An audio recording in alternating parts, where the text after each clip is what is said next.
Halo semuanya, jumpa dengan gue Chandra di channel Serapin Tekno. Selamat datang di Galer Gadget Lawas Emang Rekomen. Ini segmen baru dari kita untuk ngebahas gadget-gadget lawas dan gak melulu soal smartphone doang, tapi di sini kita ngebahas laptop, aksesoris gadget dan lain-lain. Nah, di episode pertama ini kita bakal ngebahas smartphone ini, smartphone mantan flagship dari Xiaomi yang sekarang harganya 4-5 jutaan aja. Namanya adalah Xiaomi 12 Pro. Ini mantan flagship Xiaomi yang paling masterpiece pada saat itu. Bukan cuma masterpiece-nya doang, tapi spesifikasinya pun juga demikian. Desainnya apalagi nih, kelihatan cantik. Bahkan kalau lo pakai buat beberapa tahun ke depan, harusnya masih kelihatan timeless. Xiaomi 12 Pro sendiri tuh hadir di tahun 2021 dan ini adalah produk terakhirnya si Alvin C pas waktu memimpin sebagai country director Indonesia nih. Dan sebelum digantikan sama Pak Wentao. Setelah Xiaomi 12 Pro rilis, sayangnya Xiaomi 13 series itu nggak rilis di Indonesia, walaupun memang tetap ngebawa Xiaomi 13T ya teman-teman. Oke, gue dapat HP ini di harga 4 jutaan aja dengan ada beberapa minus ya, nantinya kita bakalan bahas. Nah, untuk secondan HP ini tuh sekitar 4-5,9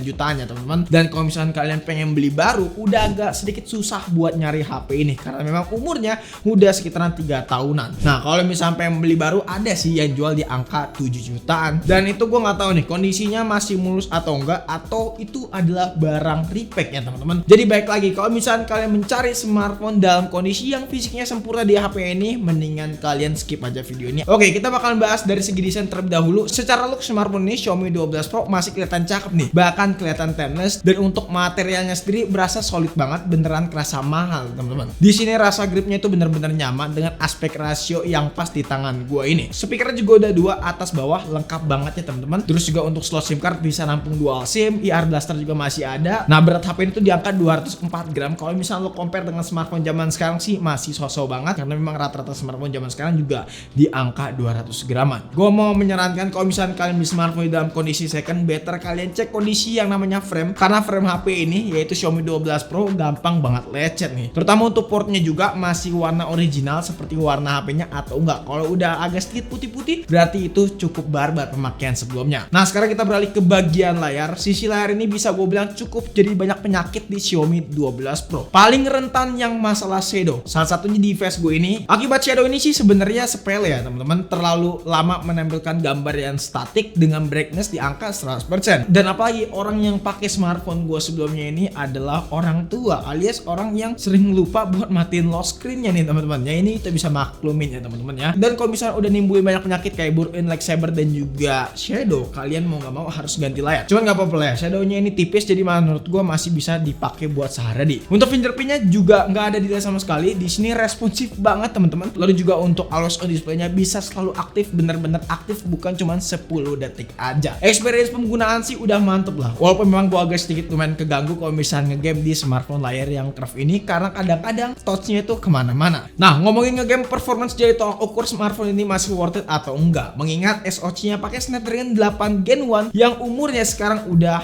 hampir 4 tahun. Apakah masih worth it buat di tahun 2025 mendatang? Kita bahas dari segi angka-angka dulu. Kita ngomongin soal Antutu benchmark dan juga benchmark lainnya. Nah, pas waktu kita coba di aplikasi Antutu benchmark di Steam, dapatkan skor di angka 1 juta sampai 1,2 jutaan teman-teman. Dan kalau kita compare dengan smartphone yang menggunakan SoC zaman sekarang, memang skor Antutu dari Snapdragon 8 Gen 1 agak sedikit ketinggalan. Lalu di Geekbench 6 buat single core dan multicore bisa kalian lihat dalam mode normal ataupun mode ultimate. Geekbench 6 juga masih mendapatkan skor yang masih cukup bagus kok, terutama buat stress testnya yang dimana stability-nya masih mendapatkan di angka yang oke. Temperaturnya di sini agak tinggi di angka 49 derajat Celcius dengan baterai berkurang sekitaran 19%. CPU throttling di sini bisa kalian lihat di 3 skenario, dan 3 skenario ini benar-benar ambiar teman-teman. Gak ada yang benar-benar stabil, dan kalau kalian lihat grafiknya naik turun bahkan sampai menyentuh ke warna merah. Jadi secara benchmark ataupun secara data kita udah lihat smartphone ini cukup ngap-ngapan kalau misalnya kita jalankan benchmark di tahun 2024 ini teman-teman. Tapi gimana kalau misalnya performance gamingnya? Langsung aja kita ke gaming test. Buat game PUBG Mobile settingannya kita udah unlock ke Smooth Extreme Plus dan FPS dapat di angka 90, bener-bener stabil,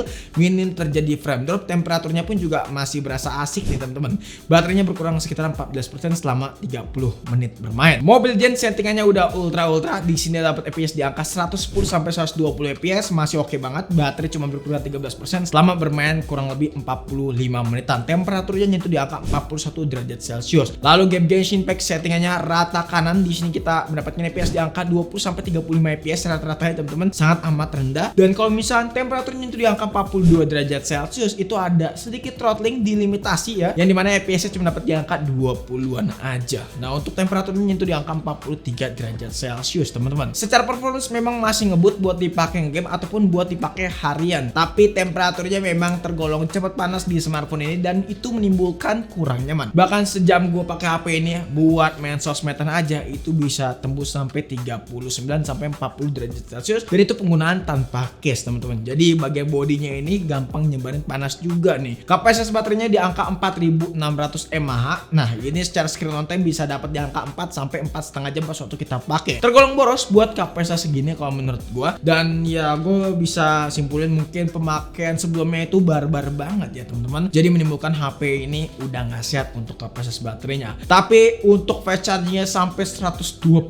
watt ini ngebut banget. Pengisiannya cuma 30 menit itu udah penuh teman-teman. Jadi aksesoris dan kabel ini jangan sampai hilang. Kalau bisa kalian pas beli HP ini dapat juga aksesoris sama kabelnya yang original. Karena kalau beli ya harus keluarin extra cost sekitaran 300 ribuan teman-teman. Nah kita udah bermain-main dengan performance dan juga baterai. Sekarang kita beralih ke kamera nih. Apakah kamera smartphone ini masih bersaing dengan smartphone zaman sekarang? Mengingat ini belum dituning sama Leica dan masih bener-bener original alias organik tuningan dari Xiaomi nih. Nah kita juga udah install aplikasi Gcam buat jadi perbandingnya. Langsung aja kita bahas kamera fotonya, yang dimana hasil kamera foto dari smartphone ini menurut gua udah bagus ya teman-teman. Walaupun memang tahunnya rilisnya 2021, tapi punya hasil yang menurut gua masih cukup bersaing. Tapi ada sedikit catatan, di sini warnanya bener-bener kontras banget. Contohnya di sini beberapa foto gua rata-rata ngambil dalam kondisi the forest alias berhutan gitu teman-teman. Dan di sini warna hijaunya berasa pop up banget. Detailnya juga di sini nih yang cukup sulit bersaing dengan smartphone zaman sekarang. Ya mungkin karena image processingnya lagi alias ISP-nya cukup lawas. Jadi processing detailnya bener-bener ngaco nih.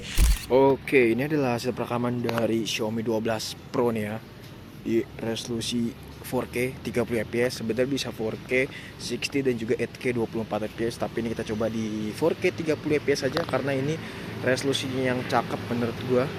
Ya buat konten sih udah cukup sebenarnya ini resolusi dan juga fps segini ya. Dan kalau kalian lihat audionya juga asik banget ya. Apalagi juga udah support SDR juga teman-teman ya buat ngerekam. Tuh. Cuman di sini gue lihat previewnya di layar itu agak sedikit kontras banget warna hijaunya teman-teman ya. Tapi nggak tahu deh di layar kalian gimana.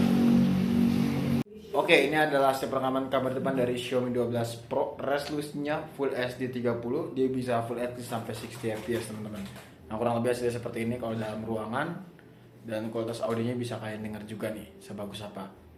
Tapi di sini agak sedikit kontras sih kalau gue lihat, bersama tuningan warnanya terlalu too much. Terkait AI bisa dibilang Majapahit banget. Smartphone ini tidak membawa fitur AI ya teman-teman. Paling yang ada itu fitur AI remover aja yang ada di galeri. Tapi ini kayaknya bukan AI sih. Ini menurut gue sebagai fitur biasa aja. Karena pas waktu gue hapus objek di sini belum begitu halus, nggak ditambal sama AI-nya teman-teman. Langsung aja kita ngebaca komentar online.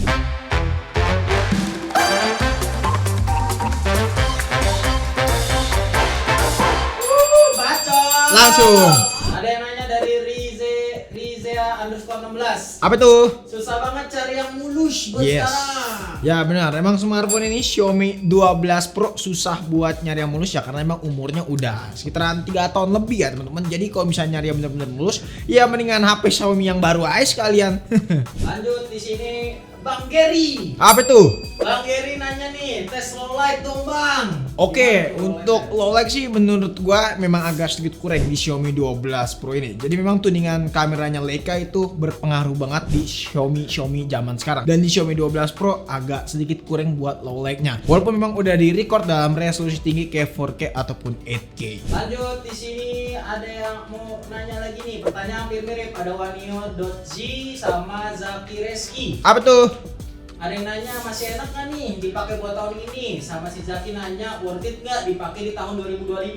Oke, terkait worth it atau enggaknya langsung aja kita masuk ke segmen kesimpulan. Secara spek dan harga gue bisa bilang HP ini masih menggoda banget. Tapi ada beberapa catatan yang harus kalian perhatikan. Tapi pada intinya gue gak bisa rekomendasiin smartphone ini 100% ke kalian. Karena better kalau misalnya kalian pengen mencari yang sempurna dan main aman. Dan ini untuk penggunaan pertama ya, ataupun smartphone utama kalian, ya better jangan pakai smartphone ini. Pakai smartphone Xiaomi seri terbarunya aja. Kalau misalnya pengen buat jadi secondary smartphone, ini bisa sih buat kalian. Selebihnya kita diskus di kolom komentar, worth it kah atau enggak smartphone ini ya. Dan kira-kira nextnya kita bakalan galer apa lagi nih? Coba tulis di kolom komentar lah ya. Jadi mungkin cukup aja video kali ini. Jangan lupa juga follow Instagram kita di @rapintekno dan follow TikTok dan follow TikTok kita di @rapintekno juga. Sama join ke komunitas Telegram kita, klik link yang ada di deskripsi. Jangan lupa pamit, sampai jumpa di video selanjutnya. Until next time, goodbye.